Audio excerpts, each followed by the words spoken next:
اچھا وہ کون سے امور ہے مفتی صاحب کہ روزہ تو ٹوٹ جاتا ہے لیکن یہ معلوم نہیں ہوتا روزہ دار کو کہ میرا تو روزہ ٹوٹ گیا ہے؟ وہ کون کون سے امور میں چاہتا ہوں چونکہ ظاہر ہے رہنمائی ہو جائے، آج یکم رمضان ہے تو آج ہی سے لوگ احتیاط بھی کر لیں گے اور اس بات کے حوالے اس کا ایک لفظ میں جواب دوں گا جو بڑا مطلب یہ کہ اجمالی اور مستند جواب ہے، جہالت۔ جی ہمارے ہاں جہالت اتنی زیادہ ہے جس کی بنا پہ روزہ چلے جاتے ہیں۔ مثال کے طور پہ اذان کے بیچ میں کھانا پینا،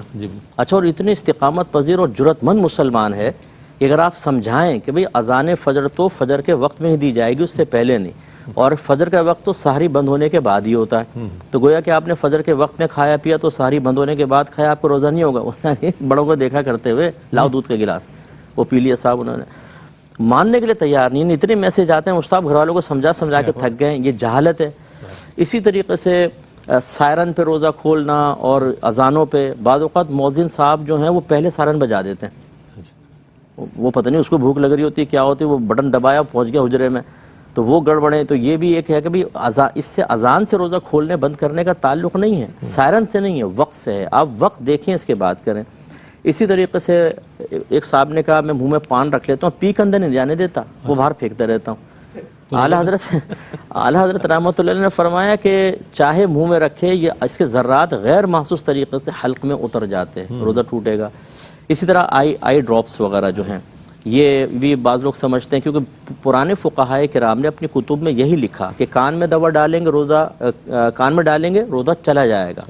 آنکھ میں ڈالیں گے نہیں جائے گا، کیونکہ اس وقت میڈیکل سائنس نے اتنی ترقی نہیں کی تھی، تو انہوں نے ان مسائل کی بنیاد ظن غالب پر رکھی کہ شاید آنکھ میں اور حلق میں پیسے ضرورت نہیں ہے، کان میں ہے، تو انہوں نے کہا کان میں دوا سے چلا جائے گا۔ اب جب مسئلے کی تحقیق ہو گئی اور یہ مسائل موقوف ہی طب پر تھے، میڈیکل پر تھے، تو مسئلہ بدلا۔ اگر وہ فقہا بھی آج ہوتے تو یہی فرماتے کہ آئی ڈراپ سے روزہ ٹوٹ جائے گا، کان میں دوا ڈالیں گے، جب تک کان کا پردہ سلامت ہے نہیں ٹوٹے گا۔ اب اس میں بعض اوقات آئی ڈراپ ڈال رہے ہیں، اور اس طرح انہیل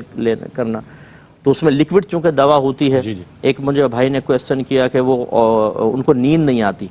اور آکسیجن کی کمی ہوتی ہے، اس کی ایک بڑی وجہ یہ ہوتی ہے، تو اس میں ایک وہ آلہ لگاتے ہیں جس سے آکسیجن جاتی آتی رہتی ہے، تو پھر آرام سے نیند آ جاتی ہے۔ تو اب اس میں اگر لکوڈ دوا ہوگی تو روزہ ٹوٹے گا، حالت روزہ میں اگر کیا، اور لکوڈ نہیں ہے تو پھر نہیں ٹوٹے گا، ہوا تو ویسے آتی جاتی ہے۔ تو خلاصہ کلام یہ ہے کہ ہم بھائی بہنوں سے گزارش کرتے ہیں کہ تھوڑا سا ٹائم نکال کر اپنے دین کو بھی اہمیت دے کر اس کے مسائل سیکھ لیں، غلط فہمی سے بھی بچیں گے، ورنہ وہی بات جو میں اکثر کہتا ہوں، پپو پان والا ہے ٹیٹا دودھ والا، ہم وہ اپنے مسائل کا حل ان سے معلوم کرتے ہیں۔ جیسے وہ ایک صاحب نے 3 طلاقیں دے دی، تو وہ اماں پہنچ گئیں، کہہ رہی مسجد میں پہنچ گئی، داڑھی والے مل گئے، کوئی حافظ صاحب وغیرہ ہوں گے، حافظ صاحب بچے نے 3 طلاقیں دے دی، انہوں نے کہا 60 مسکینوں کو کھانا کھلاؤ، سب ختم ہو جاتا ہے۔ وہ گئی 60 مسکینوں کو کھانا کھلایا، بہو کو جا کر کہا بھیجو بھائی، ہم نے پوچھ لیا، مولوی صاحب تھے ادھر بھی، سارے امام اعظم ابو حنیفہ کے شاگرد تھے، انہوں نے کہا اچھا یہ بات ہے، لے جاؤ بچی کو۔ کئی سال تک زنا ہوتا رہا، پھر انہوں نے پوچھا، پھر ان کو بتایا کہ بھئی 3 طلاق کے بعد تو یہ کفارے کا تصور ہی نہیں ہے۔ یہ وہ جہالت ہے، علم سیکھ لیں، ساری زندگی کے لیے امن رہے گا۔ کیا بات، کیا بات۔